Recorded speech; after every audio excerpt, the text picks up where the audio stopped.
Hi everyone, I'm Madhavi Reddy. I'm certified financial planner.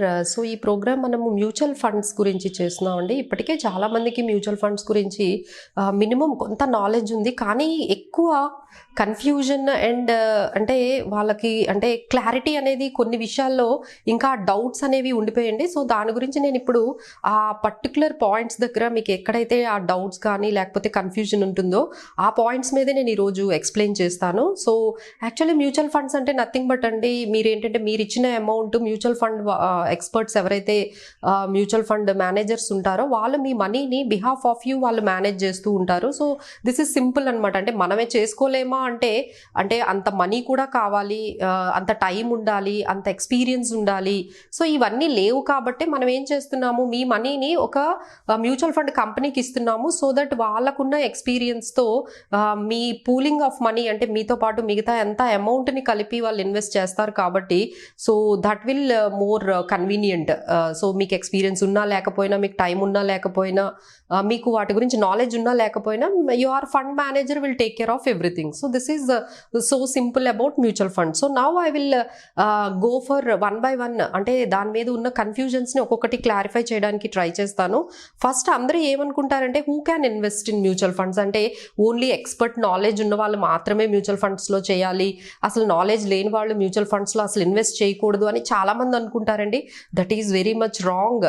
అట్లా ఏం లేదండి, మీకు మినిమం నాలెడ్జ్ కూడా లేకపోయినా మీరు మ్యూచువల్ ఫండ్స్లో ఇన్వెస్ట్ చేయొచ్చు. ఎందుకంటే మీ ఫండ్ మేనేజర్ వాళ్ళకి ఎక్స్పర్ట్ నాలెడ్జ్ ఉంటుంది, వాళ్ళకి ఎక్స్పీరియన్స్ ఉంటుంది. సో దే ఆర్ 24/7 ఆ పర్టికులర్ ఇన్స్ట్రుమెంట్స్ మార్కెట్స్ మీదే మీకు ఎప్పుడు వాళ్ళు దాన్ని ట్రాక్ చేస్తూ ఉంటారు కాబట్టి so you need not to worry. మనకి ఎక్స్పర్ట్ నాలెడ్జ్ లేదు అని మీరు మ్యూచువల్ ఫండ్స్లోకి వెళ్లకుండా ఉండడం అనేది సరికాదండి.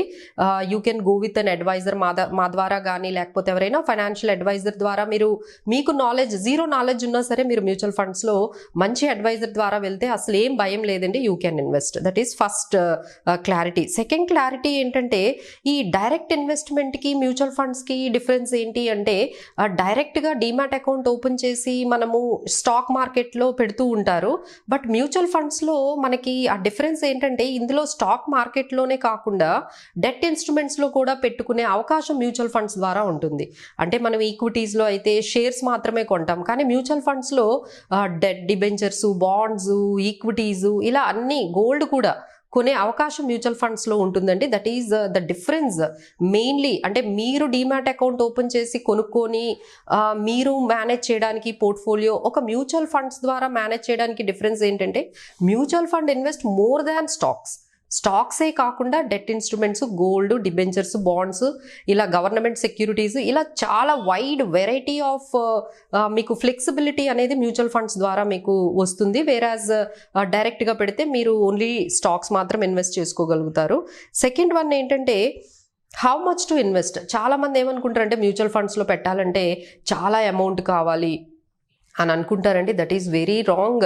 మీరు మినిమం 1000 రూపీస్ నుంచి కూడా మీరు మ్యూచువల్ ఫండ్స్లో పెట్టడం అనేది చేసుకోవచ్చు. ఐదర్ లంసమ్ అంటే ఒకేసారి పెట్టొచ్చు, లేదు మంత్లీ మీరు ఒక 500,000 రూపీస్, 2000 రూపీస్ అలా కూడా మీరు మినిమం స్మాల్ అమౌంట్స్. అంటే మీరు చాలామంది ఇప్పటికీ మనం చూస్తున్నాము పోస్ట్ ఆఫీసుల్లో ఒక 1000 రూపాయలు పెట్టుకుంటున్న వాళ్ళు ఉంటారు, లేకపోతే రికరింగ్ డిపాజిట్స్ బ్యాంకుల్లో ఆర్డీలు చేస్తున్న వాళ్ళు ఉంటారు. సో వాళ్ళకి నేను ఇచ్చే సలహా ఏంటంటే అక్కడ ఒక 1000 రూపాయలు పెడితే ఇక్కడ మ్యూచువల్ ఫండ్స్లో కూడా ఒక 1000 రూపీస్ పెట్టి చూడండి. Definitely you will see the difference. అక్కడికి ఇక్కడికి మీకు ఆ డిఫరెన్స్ అనేది కనపడుతుందండి. So no need to worry if you are with the good advisor. మంచి ఫైనాన్షియల్ అడ్వైజర్స్ని కానీ వాళ్ళ హెల్ప్ ద్వారా మీరు పెడితే అసలు భయపడాల్సిన అవసరం ఏమీ లేదండి. అండ్ థర్డ్ వన్ అంటే how long to invest. So చాలామంది ఏమనుకుంటారంటే మ్యూచువల్ ఫండ్స్ అంటే ఒక 10 years 15 years మాత్రమే పెట్టాలి, అట్లా ఏం లేదండి.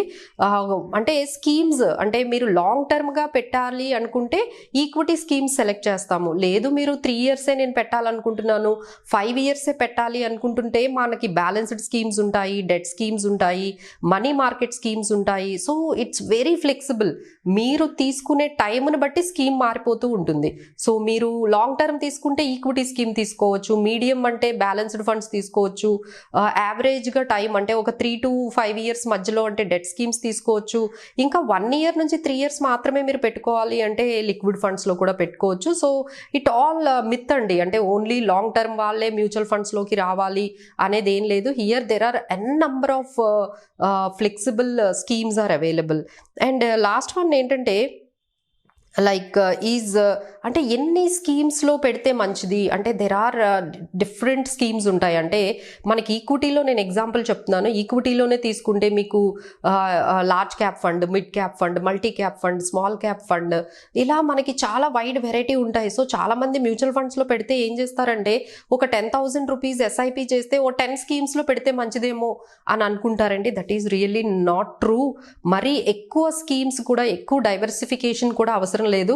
ఒక 3-4 ఫండ్స్, మ్యాక్సిమం 5 ఫండ్స్, మంచి ఫండ్స్ మీరు మంచి కేటగిరీని మీరు సెలెక్ట్ చేసుకున్నట్లయితే సరిపోతుంది.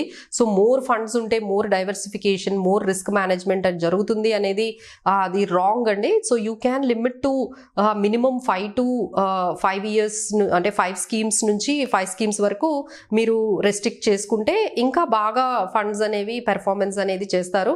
సో స్కీమ్ సెలెక్షన్ మీద మీరు ఇంపార్టెన్స్ ఇవ్వాలి కానీ నంబర్ ఆఫ్ స్కీమ్స్ మీద మీరు ఇంపార్టెన్స్ ఇవ్వాల్సిన అవసరం లేదు. ఒక 5 స్కీమ్స్ అనేవి, 5 ఫండ్స్ అనేవి సరిపోతాయి. తర్వాత ఏంటంటే చాలామంది ఎస్ఐపి తీసుకోవాలా, లంసమ్ తీసుకోవాలా అనేది చాలా మందికి డౌట్ వస్తూ ఉంటుందండి.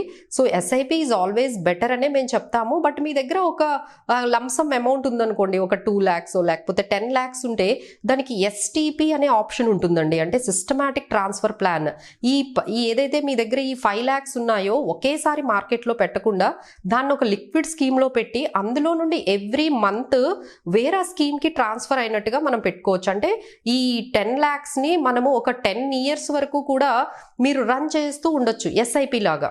సో మీరు అలా లంసమ్ కావాలి అంటే లంసమ్కి కూడా మనం ఎస్టీపీని యాడ్ చేసి ఎస్ఐపిలో ఏదైతే రూపీ కాస్ట్ యావరేజింగ్ అనే బెనిఫిట్ ఉందో అది తీసుకోవచ్చు. లేదు మీరు ఎస్ఐపి ద్వారా ఎవ్రీ మంత్ నేను 3,000 పెడతాను, 4,000 పెడతానన్నా సరే అది కూడా బాగానే ఉంటుంది. So need not to worry అండి. లంసమ్ అయినా సరే లేకపోతే సిస్టమాటిక్ ఇన్వెస్ట్మెంట్ ప్లాన్ అయినా సరే both will work in a same manner. But only thing is consult us or consult a good financial planner. So they will tell you according to which option is the better, STP or lump sum or selection of schemes and selection of funds and selection of AMC ఇన్ని ఉంటాయి. కాబట్టి మీరు కొంచెం ఆ విషయంలో మాత్రం ఎక్కువ time spend చేయండి. మంచి ఫైనాన్షియల్ అడ్వైజర్ని సెలెక్ట్ చేసుకుంటే you can have better return with less risk. Thank you so much.